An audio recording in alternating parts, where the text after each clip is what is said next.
All right. Wow. Get this. CNBC just dropped like a total bombshell. Yeah. Donald Trump has won the 2024 presidential election, defeating Kamala Harris. I know. I know, right? Yeah, It feels like we've stepped into some kind of alternate reality. it really does. So today, we're diving deep into this news. Okay. And we're going to unpack what it all means. Right. What a story. Yep. I mean, this election is truly historic. Yeah. Packed with all kinds of firsts. Okay. So Trump, at 78, becomes the oldest president-elect Wow. That's old. ever. Yeah. He joins Grover Cleveland as the only president Okay. to win 2 non-consecutive terms. Which means? That means they served 1 term, lost, and then won again years later. And here's the real kicker. He's the first president ever to win after being convicted of crimes. Whoa. We're talking tax fraud and obstruction of justice. Obstruction of justice. Just to give you some context. Wow. Okay, so that's Trump. Yeah. But let's not forget his running mate, Right. J.D. Vance. Yeah. He's only 40 years old. Right. And he just became vice president-elect after winning his first ever election. I know. Just 2 years ago. Yeah, that's Talk about a rocket ride to the top. it really shows you how unpredictable Yeah. politics can be. Uh-huh. I mean, think about it just a few years ago. Mm-hmm. No one would predicted this scenario. Absolutely. So, okay. Yeah. What does this all mean for America? You know, Yeah. Trump ran on some pretty bold, Oh, he did? some might even say controversial promises. Yeah. We had deep tax cuts, Right. mass deportations, shaking things up on the world stage. It's It's a lot. a lot to digest. It is. And then we can't ignore Right. his pledge to pardon those involved in the January 6th riots, Uh-huh. right? I mean, that could have huge Right. legal and political consequences. Imagine people who stormed the Capitol, Right. potentially escaping any legal repercussions. Exactly. And then there's his vow to quickly end the Russia-Ukraine war. Uh-huh. Like a complete 180 Yeah. from the current administration's approach. Total opposite. I mean, it makes you wonder, It really does. if he pulls out of Ukraine, Yeah. what does that mean for America's role in the world? Yeah. I mean, do we become more isolationist? It's a big question. Less involved in global conflicts? Yeah, it's a huge question mark. I mean, It really is. it could signal like a significant shift Yeah. in American foreign policy, Uh-huh. and the ripple effects could be felt. Right. Around the globe. Around the globe. Everywhere. So, okay. Yeah. Remember all that talk about tariffs during the campaign? Yeah. Like, Trump insisted they'd boost government revenue. Right. And protect American businesses. Uh-huh. But wouldn't that also mean higher prices Well, yeah. for things we buy every day? Exactly. While tariffs might sound appealing, Yeah. like on the surface, they can backfire. Okay. Think of it this way. Okay. You raise prices on imported goods to protect American-made products. Okay. But those higher costs often get passed down to to consumers. Okay. Right. We've seen this happen throughout history, like in the 1930s. Oh. The Smoot-Hawley Tariff Act Yeah. led to increased prices Right. and actually worsened the Great Depression. Okay. So yeah, not good. Tariffs might not be the economic silver bullet that Trump made them out to be. No, not really. And speaking of things that raise eyebrows, Yeah. let's talk about those cabinet appointments. Oh, yeah. He's floated Right. Robert F. Kennedy Jr., you know, known for his skepticism about vaccines, heading up health policy. Elon Musk, Oh, yeah? the billionaire Tesla CEO in charge of slashing trillions in government spending.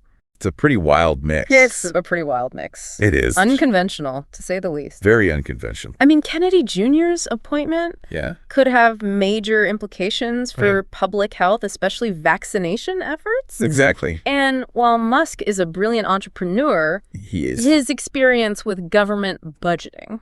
Yeah, that's a little untested. Let's just say it's untested. Yeah. This election is like a political thriller, It really is. full of twists and turns. So many twists and turns. Remember that assassination attempt on Trump Oh, yeah? back in July? Crazy. He was grazed by a bullet, I know, and he just shouted, "Fight!" Oh, it was crazy. He's almost surreal. That moment undoubtedly shifted the campaign narrative. Yeah. Like, it played right into Trump's image of resilience Right. and defiance. Yeah. really solidifying his appeal to his base. Yeah, I mean, it was like Dude, big moment. out of a movie or something. Yeah. It was. And then there was Biden's sudden withdrawal from the race in late July due to declining health and poor poll numbers. It was talk about a game changer. Big turning point.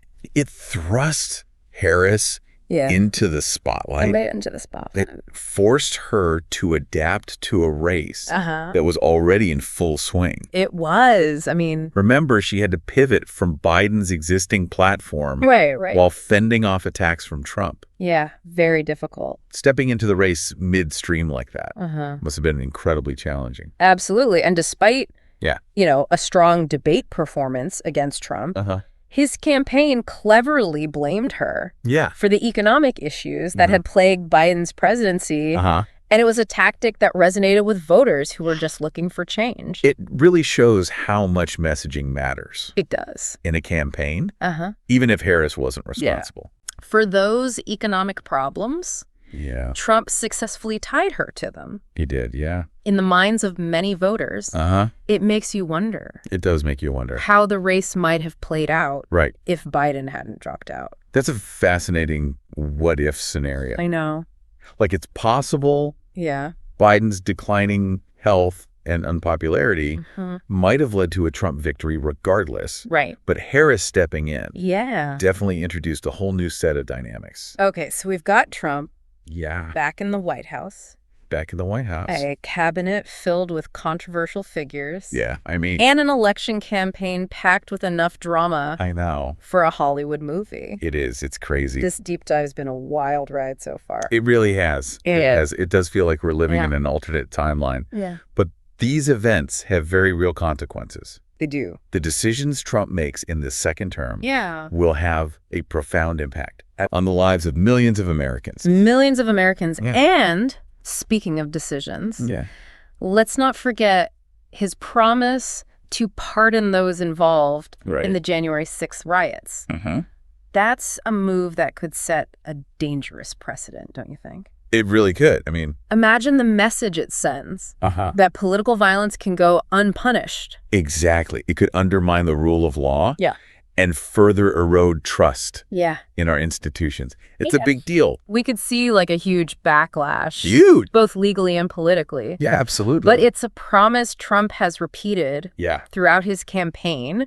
So we need to be prepared for the potential fallout. We do. It's hard to even imagine. It really is. The kind of political firestorm that would erupt. If he follows through on that. It would be like a... It would be a period. A period of intense political turmoil and division with significant legal challenges. Almost guaranteed. Okay, and then there's this pledge to swiftly end the Russia-Ukraine war. How he plans to do that remains a mystery.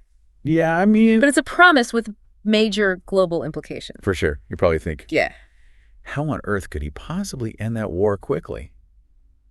I mean, that's the million-dollar question. The million-dollar question. Trump has hinted at brokering a peace deal between Russia and Ukraine. Okay.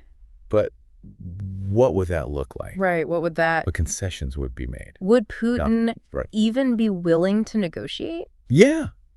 Would he? It's a high-stakes gamble. A high-stakes gamble. With potential for unforeseen consequences. Oh, for sure. So lots of uncertainty on the international front. What about those proposed tariffs we talked about earlier? Do you think he'll actually implement them?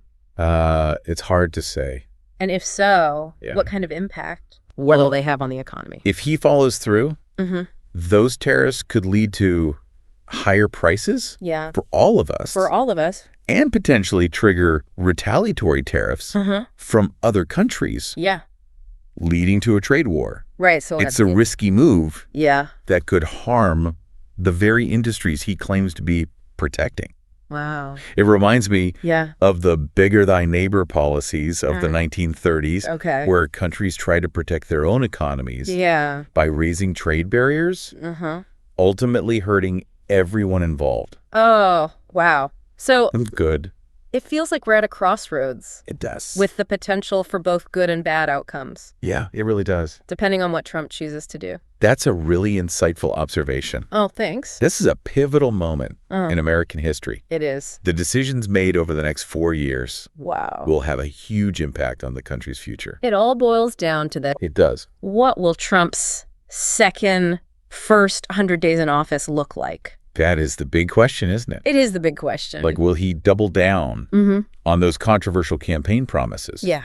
Or will he take a more moderate approach to unify the country and tackle pressing issues like the economy and the war in Ukraine? That is the question on everyone's mind right now. It is. It is. It really is. And a question that will likely be debated for years to come. For years to come. Absolutely. Yeah. Yeah, it really makes you think, like, how did we get to this point? Yeah. What led to this unexpected outcome? It's like we're all trying to make sense of this political earthquake. Yeah. What were the factors that, like, tipped the scales in Trump's favor? Well, it's a complex web. Yeah. But we can point to a few key threads. Okay.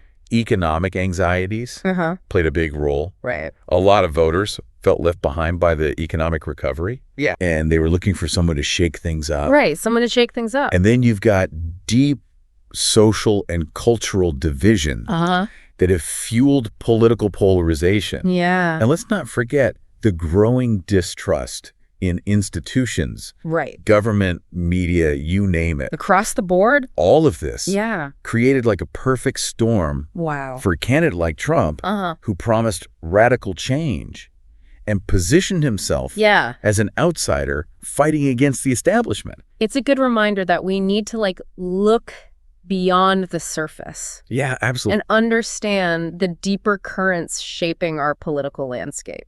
It's not just about the personality. It's about these deeper trends. Okay, so we've talked about the election, the campaign, the key players. Yeah. But now everyone's wondering, what happens next? Yeah, what's next? What will a Trump presidency actually look like? Right. This time around. The million-dollar question, isn't it? It is. It's like we're holding our breath. Just holding our breath. Waiting to see what unfolds. Waiting to see. Will he moderate his approach now that he's back in the Oval Office? Yeah. Or will he double down on those hardline policies he campaigned on? That's what everybody wants to know. I mean, thinking back to his first term. Right. It's hard to predict which way he'll go. It is. He could surprise us all. Yeah, he could. But one thing's for sure. How's that? We're all going to be watching very closely. Absolutely. To see what happens in those first crucial months. Those 100 days? I mean, those first 100 days often set the tone for a whole presidency. They do. They really do. Think back to Franklin Delano Roosevelt's first 100 days during the Great Depression. Right. I mean, he pushed through a flurry of legislation. A ton of it. What became known as the New Deal. Right. To address the economic crisis and, like, fundamentally reshape the role of government. So are you saying those first 100 days I think could give us a roadmap? A roadmap for Trump's entire second term. They're a strong indicator. Okay. That's for sure. Okay, so let's put on our prediction hats for a moment. Okay. What do you think those first 100 days might look like? Wow. Where do you think he'll focus his energy? If we look at his campaign rhetoric and those controversial cabinet picks, there are a few areas that immediately jump out. Okay, like what? First, those tariffs. He made them like a cornerstone of his economic platform, promising to bring back manufacturing jobs and protect American industries. Okay. So I think we can expect some aggressive moves on trade, potentially even sparking those trade wars we discussed earlier. Okay, so tariffs are likely to be... high on the agenda. High on the agenda. What else? Well, the pardon issue. Right. It's another big one. Sure. Remember, he's repeatedly vowed to pardon those involved in the January 6th riots. It's a move that would energize his base. And also inflame his critics. Right. And potentially trigger a constitutional crisis. Oh, wow. If he follows through. Yeah. Those first 100 days could be consumed by legal battles and political fallout. It's hard to imagine. It's hard to imagine. How divisive that would be. It would be a defining moment. A defining moment. And then there's the question of the Russia-Ukraine war.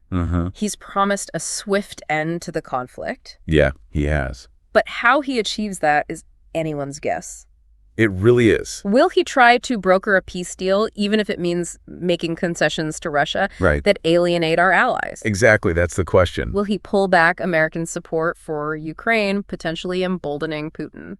I mean, it's a high-stakes gamble. It's a huge gamble. With global implications. You know, it's fascinating to think about how these campaign promises, which often feel abstract and far off, suddenly become... Yeah, when you're in the Oval Office. Very real. Very real. And very consequential. It's the moment when rhetoric collides with reality. It does. And the decisions made in those early days can have ripple effects. For sure. That last for years. Wow. Even decades. So... what can we, as informed citizens, do to navigate this uncertain terrain? That's the question, right? How do we make sense of this new political landscape?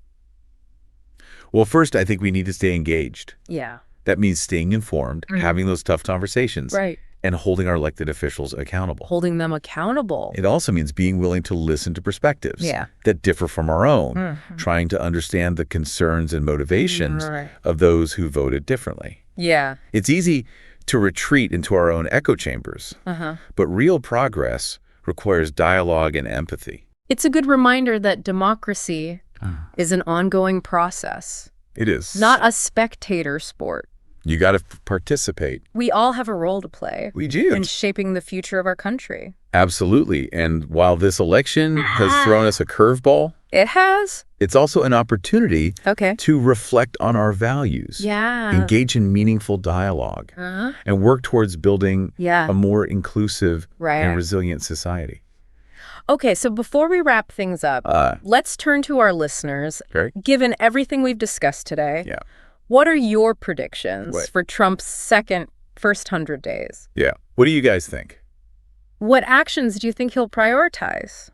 What challenges will he face? Yeah. Let us know. We'd love to hear your thoughts. We would. You can find us on social media. That's right. Let's keep this conversation going. Absolutely. We always appreciate your insights and perspectives. And I think it's safe to say that no matter what happens, the next few months are going to be anything but boring. I think that's a safe bet. This election has thrown us a curveball. A big one. And it's anyone's guess what twists and turns lie ahead. One thing's for sure. What's that? We're entering uncharted territory. Uncharted territory. Fasten your seatbelts, folks. Okay. Because the next chapter in American history is about to begin. I mean, it feels like we're standing on the edge of a precipice, looking out at a political landscape that's both... It's a strange mix familiar of déjà vu and completely uncharted. Uncertainty, right. Yeah, we've seen Trump in the White House before, but so much has changed since then. It has. I mean, the political climate, the global landscape, yeah, even Trump himself. Yeah, he's not the same guy he was 4 years ago. Yeah, it's a completely new ball game. Completely new ball game. And for a lot of people, it's probably a bit unsettling. It is. This election has like shaken things up. Yeah. Challenged assumptions. Forced us to confront some uncomfortable truths about the state of our democracy. It's a wake-up call. It is a wake-up call. It really is, I mean. It reminds us that democracy is fragile. Yeah. It requires constant vigilance. It does. And active participation. It's not a given. It's not a given. It's something you got to fight for and protect. So as we wrap up this deep dive, it's worth asking, like, what can we as individuals do to navigate this new reality? What can we do? I mean, how do we make sense of this political earthquake? Yeah. And find our footing amidst the aftershocks? Well, I think the first step is to resist the urge to disengage. Right. Like it's easy to just kind of... Yeah, just tune out. Tune out. Yeah. And feel overwhelmed and powerless. It is. It is. In the face of such dramatic events. Yeah, but remember... Our democracy depends on informed and engaged citizens. Right. So stay curious. Curious. Seek out diverse perspectives. Yeah. Don't be afraid to challenge your own assumptions. You know, it's like that old saying. What's that? If you're not outraged, you're not paying attention. Yeah, well. But outrage alone isn't enough. No. We need to, you gotta channel that energy. Take that energy. Into constructive action. Do something with it. Find ways to get involved in your community. Yeah. Support organizations that align with your values. Make your voice heard through peaceful and constructive means, whether it's voting, volunteering, or simply like engaging in thoughtful conversations with your friends and family. Yeah. Every action, no matter how small, contributes to a healthier democracy. It all matters. And remember, this isn't just about politics. It's not. This is about... It's bigger than that. Shaping the kind of society we want to live in. Yeah, it really is. It's about standing up. It's about your values. For the values we believe in.